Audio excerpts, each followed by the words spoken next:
बाळा, थांब जरा. हा व्हिडिओ लगेच पुढे स्क्रोल करू नकोस.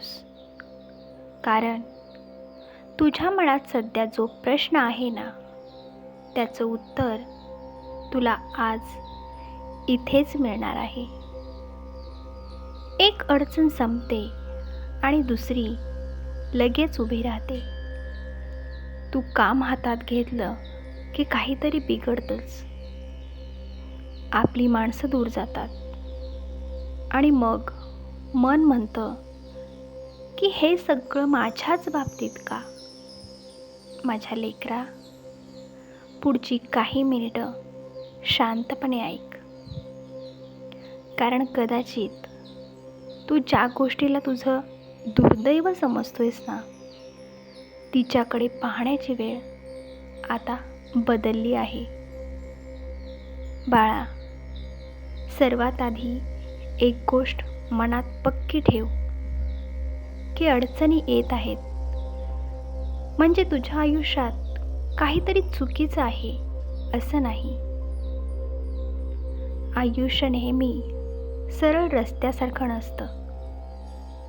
कधी रस्ता मोकळा असतो तर कधी अचानक खड्डे येतात. कधी आपलं मन अगदी सुरळीत होतं तर कधी कितीही प्रयत्न केले तरी गोष्ट पुढे काही सरकत नाही. अशा वेळी तू स्वतःलाच दोष देतोस आणि माझंच नशीब असं का? मीच एवढं का सहन करतोय? पण प्रत्येक वेळी स्वतःला दोष देण्याची गरज नसते. काही प्रसंग आपल्याला थांबवतात जेणेकरून आपण जरा मागे वळून पाहावं. यासाठी आपण कुठे चुकतोय का? आपण चुकीच्या माणसांवर विश्वास ठेवतोय का? आपण गरजेपेक्षा जास्त ओझं स्वतःवर घेतोय का? किंवा एखादी गोष्ट सोडण्याची वेळ आली आहे आणि आपण ती घट्ट धरून बसलोय. हे प्रश्न तू स्वतःला विचार. कदाचित उत्तर तिथूनच मिळायला सुरुवात होईल. तुला एखादी गोष्ट खूप हवी असते आणि त्यासाठी तू मनापासून खूप प्रयत्न करतोयस, देवाकडे प्रार्थना करतोयस, पण तरीही ती गोष्ट काही होत नाही. तेव्हा तुझ्या मनाला फार वाईट वाटतं. पण माझ्या लेकरा, प्रत्येक न मिळालेली गोष्ट तुझ्यासाठी नुकसानच असेल असं नाही. काही वेळा आपण ज्या गोष्टीसाठी हट्ट धरतो ती गोष्ट आपल्या आयुष्यात आली असती तर पुढे आणखी मोठी अडचणी झाल्या असत्या.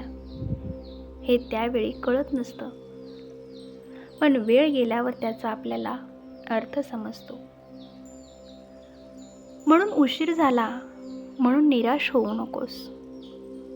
तुझी वेळ चुकली आहे असेही समजू नकोस.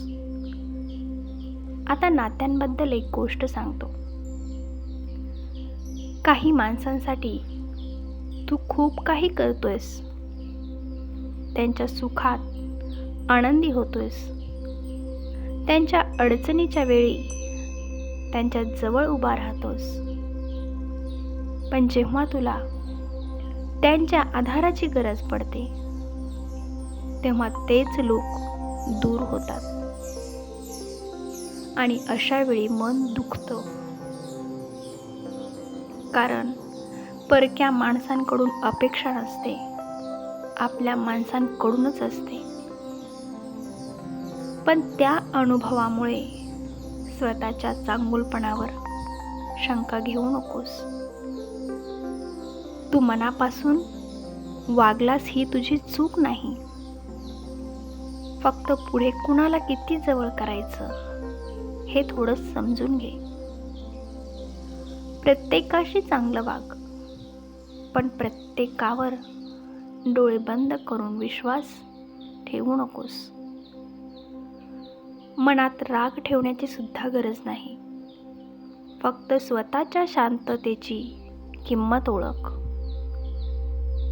काही नाती टिकवण्यासाठी आपण स्वतःला इतकं थकवतो की शेवटी आपलंच मन रिकामं होतं. असं करू नकोस. नातं प्रेमानं टिकाव, पण स्वतःला गमावून नाही. आता घरच्या चिंतेबद्दल तुला सांगतो. पैशाची अडचण असो, घरातील जबाबदारी असो किंवा अचानक आलेला मोठा खर्च असो, हे सगळं मनावर घेतलं की झोपही लागत नाही. उद्याचं काय होईल याचा विचार आजपासूनच सुरू होतो. पण एका वेळी सगळ्या प्रश्नाचं उत्तर शोधता येत नाही. आज जे शक्य आहे ते आधी कर. कुठला खर्च आवश्यक आहे ते पहा.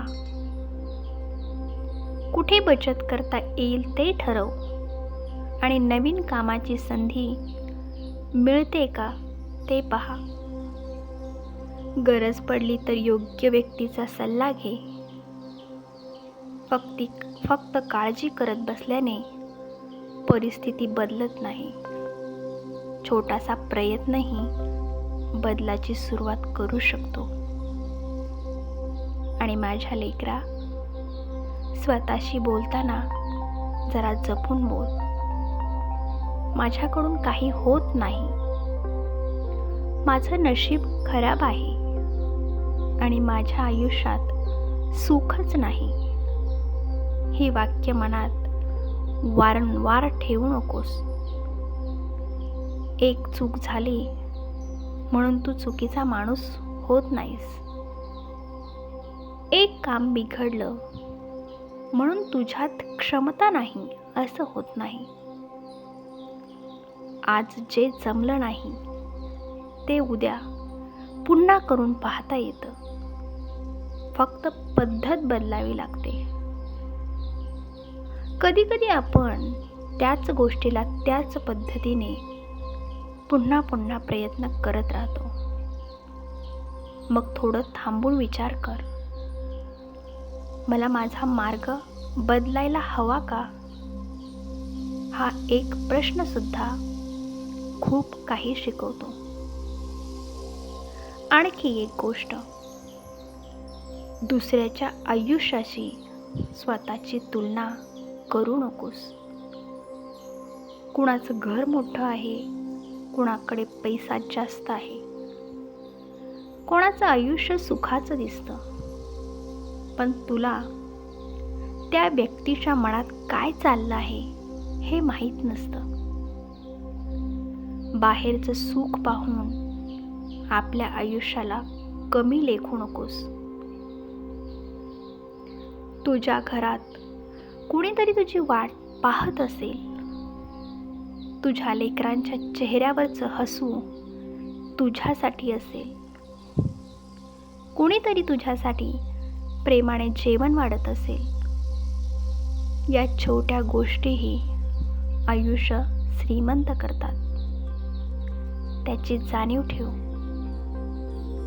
आणि जे मिळवायचं आहे त्यासाठी मेहनत करत राहा.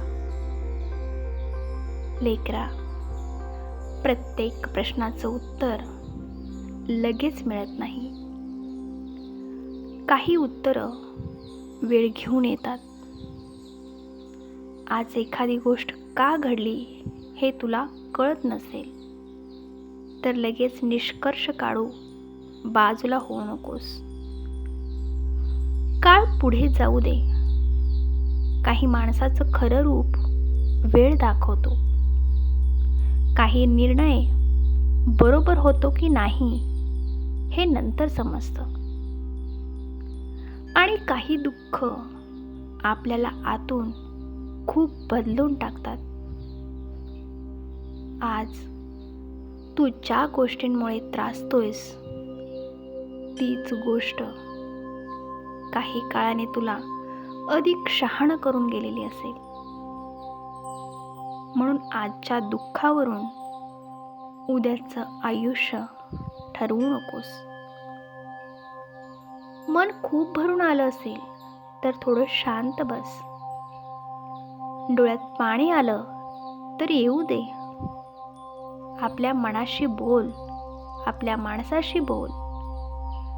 सगळं मनात ठेवून स्वतःला त्रास देत राहू नकोस. मजबूत असणं म्हणजे कधीच न रडणं असं नाही. मजबूत असणं म्हणजे रडल्यानंतर स्वतःला पुन्हा सावरता येणं. आणि जर एखादी अडचण वारंवार समोर येत असेल तर तिच्याकडे फक्त संकट म्हणून पाहू नकोस. कदाचित ती तुला काहीतरी बदलण्याची संधी देत असेल. जी की एखादी तुझी सवय, एखादा तुझा निर्णय, एखादं नातं आणि एखादी चुकीची दिशा. काहीतरी नव्याने पाहण्याची गरज असू शकते. माझ्या लेकरा, तुझं आयुष्य एका वाईट दिवसाने ठरत नाही.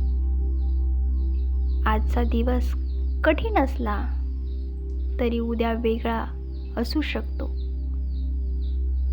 तू आज फक्त एवढं कर, जे तुझ्या हातात आहे ते नीट कर. जे तुझ्या हातात नाही त्यासाठी स्वतःला सतत जाळू नकोस. चुकीतून काहीतरी शिक. जवळच्या माणसांची कदर कर आणि स्वतःच्या मनाचीही काळजी घे. आणि अडचणी आल्या म्हणून चालणं थांबवू नकोस. कधी कधी हळू चाल, कधी थोडा वेळ थांब, पण पूर्णपणे हार मानू नकोस बाळा. कारण अजून तुझ्या आयुष्यात खूप काही बाकी आहे. आज तुला रस्ता दिसत नसेल तरी पुढे रस्ता नाही असं होत नाही. कधी धुकं असतं म्हणून समोरचं दिसत नाही. धुकं कमी झालं की तोच रस्ता पुन्हा स्पष्ट दिसतो. अगदी तसंच तुझं आयुष्यातही आहे. म्हणून आज मन शांत कर. उद्याची चिंता आजच्या मनावर ठेवू नकोस.